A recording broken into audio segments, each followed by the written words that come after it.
What's up, NIO family? It's Rey-Jay back with another video. And in this one, I want to break down what's happening with NIO, Tesla, SPY, and the overall markets. I'm going to break down why tomorrow is going to be a very important day as we have big data coming out. And what could be panning out for NIO at least moving forward. But just know that I am not a financial planner, so take nothing I say as financial advice. And also, if you guys can, please check out my Moon link. If you deposit $100, you're guaranteed 5 free stocks. If you deposit $1,000, you're guaranteed 15. And the offer has been extended again until March 31st, so please keep that in mind. Anyways, now let's talk about what's happening with the market. So for the overall market, we started off with a big dip this morning, but as time went on, we saw some buyers try to defend the markets and drag us higher. Now, this is happening in anticipation of the PPI data report that's coming out very soon, so we'll see what that leads to. But as far as NIO goes, just know that technically we're on a very, very big downtrend. It does not look like the downtrend is over quite yet as we're continuing to make lower highs and lower lows. We also broke structure over here at this 4.27 area, which is why I said there's going to likely be some downside coming. And we also have that gap to fill around that very low $4 area. So we came very close to filling that gap. So once that, ends up happening, if we do get some kind of, move to the downside or not, we'll be watching to see if we get a bounce afterwards as we're approaching some very, very key levels. So I'll talk about what those levels are and what data is coming out for tomorrow. But let's first talk about some news and data. So there's some news coming out that many analysts out there are giving different ratings for NIO. We currently have about 5 hold ratings, 4 buy ratings, and 2 sell ratings, given the current share price performance and what we've been seeing from before. However, the majority of analysts have an average share price target of $5.72, almost $6 for the next 12 months. That's a nice increase. That's over 37% of an increase compared to where we currently are, which implies that there's going to be a lot of buying opportunities. Now, we're also watching to see if they can not only double their sales in 2025, but achieve profitability by 2026. I want to say that the thing about NIO is it's very cheap right now. And if you're willing to buy this for the long term, this could be very, very advantageous because for the long term, we're going to be looking for a lot of buyers to not only step in, but a lot more people will FOMO into this stock once we start to see a lot more share price improvement, a lot of growth and profitability, those factors. That's going to help the share price really soar. So this is a very, very good price. Getting it into threes would be very good because eventually it will be running into like the 8s, the 10s, the 20s, and etc. So there could be a really, really good return on investment thanks to that. But that's not my job. I'm not giving financial advice. I'm simply just saying that that's what different analysts are saying. Now, Goldman Sachs maintains their sell rating for NIO, and then the price-price ratio is dipping as NIO is losing some strength. Historically, Tuesdays tend to be green about 55% of the time. It's one of the strongest days of the week, and we tend to see more volatility at 10 a.m. and also during the last hour of the day. So we'll see what all of this leads to. There is some bullish sentiment developing, but whether or not we get that bounce depends on some factors. Looking at their Twitter/X page, I haven't really seen anything too crazy so far. So we'll be watching to see if this changes or not. And then I also want to add that when it comes to other factors, there's nothing too crazy for earnings for Monday or Tuesday, but then by Wednesday/Thursday, we have big bank earnings starting. So just keep that in mind. Big bank earnings start before market open on Wednesday. Now, tomorrow is going to be Tuesday, January 14th, 2025. 1 hour before market open tomorrow, we have the PPI data report coming out. We have a core PPI and then all items PPI, which is going to cause a lot of volatility. Now, we are expecting technically a increase in the data. We're expecting year over year PPI to increase to some extent. Same thing with core PPI year over year. We're also expecting a bit of an increase. So we'll be watching to see if we get that increase on the core side, also for all items, an increase to about 3.3 to 3.4%. That's going to have a big effect on the way we end up moving. So just keep that in mind, guys. That's going to be very, very important. So we'll see if we get that increase or not, depending on how these factors go. And make sure you're very patient nonetheless with the way things develop. On top of this, I want to add that as far as the heat map goes, the market saw more green than red tickers overall, but we did still see big tech a little bit in the red. Hopefully this shifts. We saw Tesla in the green, at least as time went on, so it's a good sign.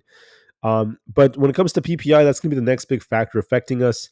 If PPI is above expectations, that could slow things down. If it's not, it's going to be decent. If we look at gas prices, at least in the US on average, we did see a slight decrease in the month of December. Hopefully that could help things at least to some extent. And then when it comes to CPI versus crude futures, I just want to mention that in December, we saw crude essentially flat. So that's a sign that, we didn't see that big of a difference. We'll see what the data looks like for December as a result of that. But that shows us that CPI may be very similar to before. So that's my only concern. Will it be a little bit below expectations or will it be above? We'll have to see about that. If it's too hot, the market could be looking for another rug pull. If it's decent, the market could be looking for a nice bounce. I'm hoping we get a decent PPI report. It's PPI, by the way, not CPI. CPI comes out on Wednesday, so tomorrow is going to be PPI, then CPI is on Wednesday. But for tomorrow, PPI is decent. We could be looking for a move back up to 4.2 for NIO. And if it's hot, this is going to be continuing to dump below $4, down to 3.94. Could we see that dump?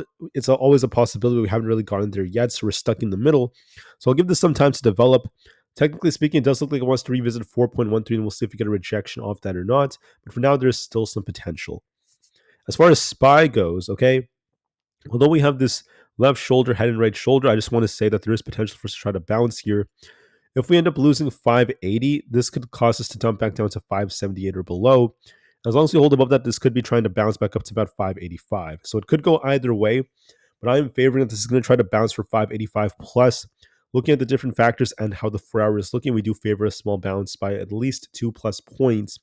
Technically speaking, it looks a little bit more bullish, but this depends on the data for tomorrow. So we'll see just to be safe. So we'll see if we continue to pump. It does favor this a little bit more looking at the setup, but this will depend on the data, so give this some time. ES looks like it wants to revisit 5,900. We'll see if we break that or not. This depends on the PPI data report. This does look a little bit more bullish. We'll see if we get one more dump back down to the lower 5,800 before it tries to bounce, or 5,800 is it, and this is going to try to bounce from here. Technically speaking, it looks like 5,900 is coming, but we'll see just to be safe depending on our data. Looking at Nvda, it looks like this wants to bounce and fill this gap up to about 135 and eventually push for 137. We'll see if that ends up being the case depending on our data, but it does favor upside a bit more. Bitcoin, although it has this large like head and shoulders like pattern, if we get a bad inflationary report, this could start dumping back down. If we lose 90,000, we're looking for that dump. But today it's holding up. It looks like it wants to revisit 95,000, so we'll see what kind of reaction we get from there. But I do anticipate some upsides, a very, very strong possibility. For Tesla, we're looking a bit more bullish. Although this was not technically on a downtrend, we're holding up very well above 406. So if this holds going into tomorrow after our inflationary reports, Tesla easily goes back up to about 420. If 406 fails this, we're looking for a move back down to about 398. Overall, this favors upside for us to get closer to like 420. So overall, I think it's doing a great job. For NQ, although there's a downtrend here, if we end up losing 20,800, we could be dumping. As if we could break past 21,000, we're looking for push for 21,113. This is favoring upside for the 21,000, so we'll see what ends up happening. The QQQ looks like it wants to bounce for 511. If that breaks, we're looking for an attempt to get to 515. Although there's a downtrend, we'll have to see if this could be a trend reversal that's forming. We're showing some life in that we want to bounce, but we'll see just to be safe. If we lose 504, we're looking for a dump, and if we continue to break out, we're looking for a break above 507.5 to push up to 511. Could go either way, but this is favoring upside. For Aapl, Apple's on a bit of a downtrend. We'll have to see if we end up losing 230 to turn bearish, or if we get back up to about 236 to turn bullish. This favors and wants to fill the gap to 236, but we'll see just to be safe, depending on the data that's coming out. For the Russell, we look a little bit more bullish now. It looks like it wants to be pushing up to about 219. If we break that, we're looking for an attempt to fill this imbalance for 221. There is more potential in this chart, but this depends on our data. Coin looks a little bit more bullish to me. We have a gap to fill up here. Could be trying to get back up towards this 258 area. If we break that, we're looking for the 260s. It has potential.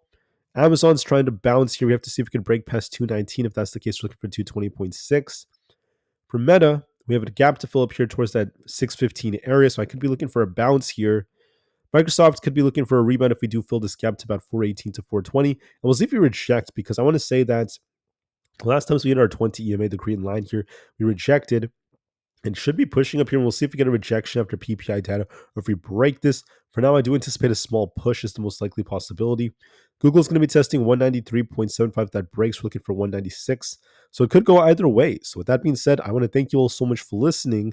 The market looks like it really wants to bounce, but for some stocks out there, such as NIO, we're not looking as strong. I could be looking for 4.13 to 4.2, but once again, this depends on our inflationary data. So yes, I hope the market gets a bounce over the next couple of days, but this depends on how PPI and CPI end up looking, so please keep that in mind. We want to be very unbiased no matter what ends up happening, so watch the key levels I called out, but just know the charts do favor a little bit of a bounce. NIO might be trying to push for 4.13 to 4.2, but then we'll see if we get a rejection off that or not, since there's still technically a strong downtrend. We dumped really hard without much of a bounce, so I do hope we get back up to 4.2, and we'll see what happens from here.